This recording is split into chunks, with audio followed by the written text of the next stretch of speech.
మంచిర్యాల జిల్లా బెల్లంపల్లి పట్టణంలోని కాంటా చౌరస్తా వద్ద జిల్లా ఆటో యూనియన్ జేఏసీ ఆధ్వర్యంలో ప్రపంచ ఆటో కార్మికుల దినోత్సవ వేడుకల సందర్భంగా కేక్ కట్ చేసి ఆటో డ్రైవర్లు సంబరాలు జరుపుకున్నారు. ఈ సందర్భంగా జేఏసీ అధ్యక్షుడు కట్టా రామ్ కుమార్ మాట్లాడుతూ తెలంగాణ రాష్ట్ర ప్రభుత్వం ఎన్నికలలో ఇచ్చిన హామీల ప్రకారం ఆటో డ్రైవర్ల కొరకు ప్రత్యేక కార్పొరేషన్ ఏర్పాటు చేయాలని, సంవత్సరానికి 12,000 రూపాయలు ఇల్లు లేని వారికి ఇండ్లు ఇవ్వాలని కోరారు.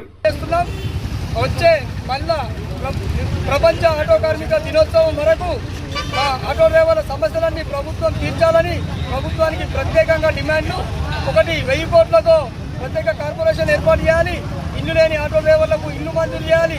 అదేవిధంగా ప్రభుత్వం ఏర్పాటు కాకముందుకు ఏవైతే హామీలు ఇచ్చినాయో అవన్నీ హామీలు వెంటనే నెరవేర్చాలని చెప్పి కూడా వారికి మేము విజ్ఞప్తి చేస్తూ, చనిపోయిన ఆటో కుటుంబాలకు 20 లక్షల రూపాయలు ఇస్తూ వారి కుటుంబాలను ఆదుకొని వాళ్ళకు అండగా నిలవాలని చెప్పి మేము విజ్ఞప్తి చేస్తూ ఈరోజు ప్రపంచ ఆటో కార్మిక దినోత్సవాన్ని ఘనంగా అందరి ఆటో డ్రైవర్ల సమక్షంలో జరుపుకున్నాం.